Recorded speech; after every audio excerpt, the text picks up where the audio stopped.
Ada yang tahu greenflation nggak? Ada yang ngerti SGIE nggak? Yang ngerti saya kasih jaket saya. Ada yang mau jawab nggak? Greenflation itu apa?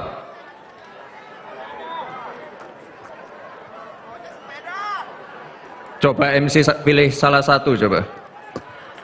Nah itu lihat anak muda aja bisa jawab. Teman-teman semua, yang saya sebutkan tadi itu sama sekali bukan topik yang receh. Assalamualaikum warahmatullahi wabarakatuh.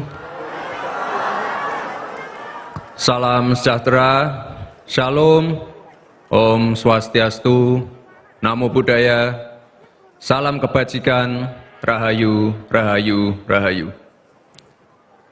Bapak Ibu yang saya hormati, teman-teman, sesama anak muda, para tokoh, senior-senior, tokoh-tokoh agama, tokoh-tokoh masyarakat yang hadir, bahagia sekali rasanya saya berdiri di depan teman-teman semua, Pak Prabowo dan saya sangat peduli dengan masa depan Indonesia. Dan masa depan Indonesia itu dimulai dari hari ini. Harus dimulai dari kita. Dari orang tua sampai anak muda. Yang harus dipahami bahwa sekarang bangsa kita memiliki momentum dan kesempatan yang amat luar biasa untuk dapat melompat jauh menjadi bangsa Indonesia yang lebih maju, yang lebih berdaulat, yang lebih kuat untuk memenangkan persaingan masa depan. Momentum serta kesempatan besar ini tidak akan datang dua kali dan hanya bisa kita raih jika kita saling mendukung, saling bekerja sama, dan saling membela sebagai satu bangsa Indonesia.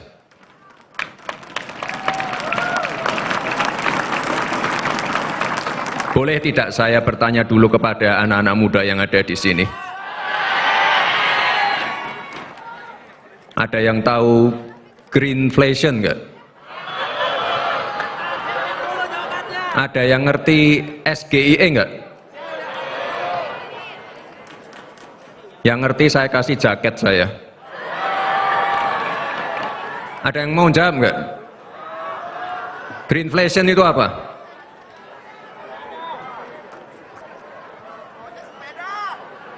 Coba MC pilih salah satu coba. Greenflation, SGIE.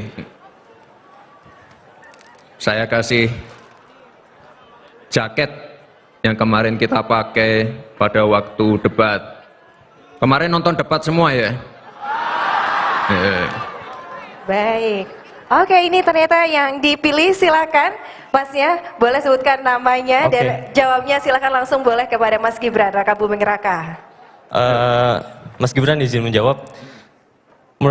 Greenflation merupakan kesiapan kita bagaimana nanti jika nanti kita sudah menerapkan ekonomi hijau, bagaimana kita dapat menghadapi kenaikan-kenaikan harga yang didampakkan oleh transisi ekonomi hijau tersebut. Oke, namanya siapa Mas? Nama saya Pramanda. L. Oke, ukurannya langsung ditanya, oke? Gimana? Oh, boleh nanti dikasih. Oh, mau selfie dulu boleh? Silahkan. Jangan sirik yang lainnya ya. Oke, oke boleh. Ini mau langsung diberikan oleh Mas Gibran? Boleh silakan. Oke. Mas, salaman dulu mas. Salam dulu. Silakan. Ah, luar biasa. Oke. Nah itu lihat anak muda aja bisa jawab. Teman-teman semua, yang saya sebutkan tadi itu sama sekali bukan topik yang receh. Setuju nggak? Baik. Bapak Ibu, saudara-saudara sebangsa dan setanah air, ekonomi hijau, ekonomi biru, ekonomi kreatif, ekonomi digital yang kita bicarakan ini adalah unsur yang sangat penting dalam menciptakan ekonomi baru. Inovasi, teknologi memungkinkan semua profesi, baik itu petani, nelayan, pengrajin, pekerja pabrik, pengusaha UMKM, bisa menjalankan pekerjaannya secara lebih smart dan lebih produktif. Ekonomi baru ini merupakan kesempatan besar dan harus terus kita manfaatkan peluangnya agar pertumbuhan perekonomian rakyat semakin pesat dan meningkat. Dari desa sampai ke kota, dari Aceh sampai Papua akan semakin sejahtera dengan potensi ekonomi baru. Saya yakin UMKM kita siap menyambut dan mendapatkan peluang dari ekonomi baru. Saat ini saja kita sudah memiliki 64 juta UMKM yang menyumbangkan 61% untuk PDB kita. Dan yang lebih penting lagi, sebagian besar pelaku UMKM adalah perempuan. Ibu-ibu, para pahlawan ekonomi keluarga. Ditambah adanya fasilitas dukungan modal, dukungan teknologi, kemudahan berusaha, seperti dengan online single submission atau OSS, sehingga usaha rakyat akan semakin mudah perizinannya. Maka dari itu, untuk anak muda yang mau berusaha, kami akan bantu dengan program kredit startup milenial.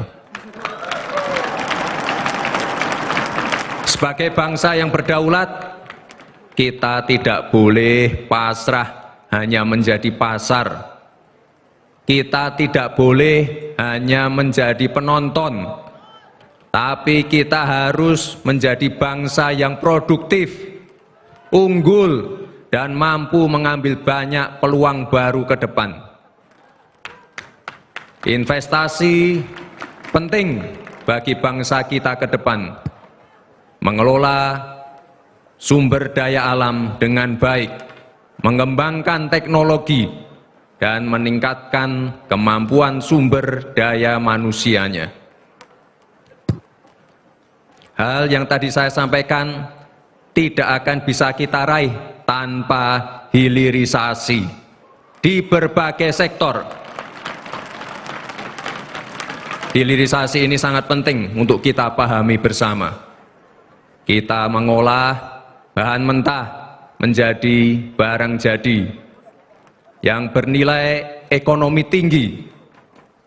Hilirisasi membuka peluang yang sangat besar dan luas dari hulu ke hilir untuk rakyat Indonesia. Hilirisasi akan memperkuat siklus dan rantai ekonomi baru. Jika ada anak bangsa yang anti hilirisasi, terus terang saya jadi bingung. Untuk bangsa mana dia berpihak? Hilirisasi ini adalah kepentingan bangsa kita ke depan. Dengan hilirisasi kita akan memiliki peran yang lebih strategis dalam rantai pasok dunia. Hilirisasi harus terus diperluas.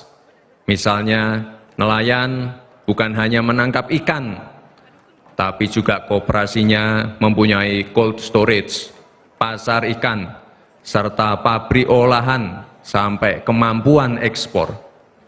Demikian juga dengan sumber daya alam kita, sumber daya pertanian, perkebunan, kelautan, hingga hilirisasi digital. Hilirisasi digital memerlukan anak-anak muda yang ahli di bidang data scientist, AI researcher, video game designer, UX designer, robotic engineer, blockchain engineer, machine learning engineer, fintech, cyber security, dan lain-lain. Manfaat hilirisasi juga akan dapat menciptakan tenaga kerja hingga 19 juta lapangan kerja dalam 5 tahun ke depan. Ini adalah peluang yang sangat luar biasa, khususnya untuk generasi milenial, generasi Z, kaum perempuan, dan juga kawan-kawan disabilitas. Maka dari itu, hilirisasi akan berhasil jika kita sebagai manusia Indonesia mau terus mengasah skill atau kemampuan masa depan. Surplus SDM dengan usia produktif seperti ini adalah berkah yang besar untuk bangsa kita yang disebut bonus demografi. Dengan puncak pada tahun 2030 dan selesai pada tahun 2045. Tapi ternyata bonus ini datang bersama tantangan masa depan atau future challenges.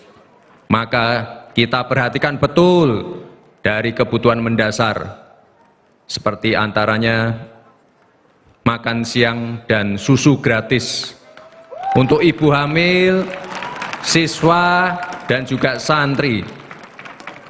Kesehatan dan gizi rakyat harus terpenuhi, karena kita juga menghindari stunting, terutama sejak dalam kandungan sampai berusia 2 tahun. Sebab 1000 hari pertama kehidupan itulah masa yang paling menentukan dan berpengaruh terhadap kecerdasan. Oleh karena itu, kami bertekad untuk terus menurunkan angka stunting dan berkomitmen terus menyempurnakan upaya yang telah dilakukan. Hal yang penting ke depan adalah pendidikan yang relevan. Tantangan zaman now harus dijawab dengan solusi zaman now. Tantangan masa depan harus dijawab dengan solusi masa depan.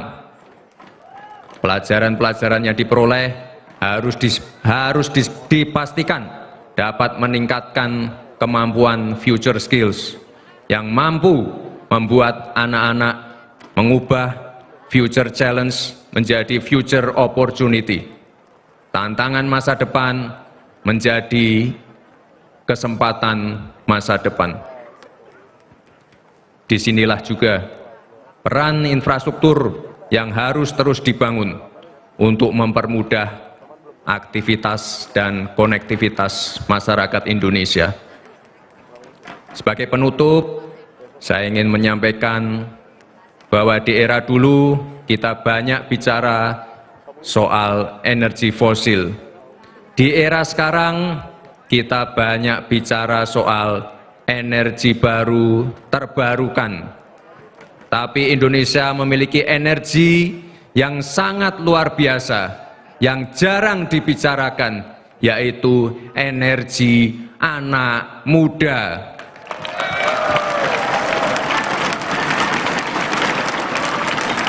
penghargaan yang setinggi-tingginya kepada Pak Prabowo Subianto yang telah memberikan jalan bagi saya mewakili anak-anak muda. Beliau adalah seorang patriot bangsa yang pengorbanannya pada Ibu Pertiwi tidak perlu ditanyakan lagi. Seorang teladan yang menyediakan dirinya untuk menjadi jembatan bagi generasi muda untuk mewujudkan masa depannya. Terima kasih Pak Prabowo, dan saya ingatkan sekali lagi untuk teman-teman yang ada di sini, datang ke TPS, coblos nomor berapa? Coblos nomor 2, Prabowo Gibran. Sekian, terima kasih. Wassalamualaikum warahmatullahi wabarakatuh.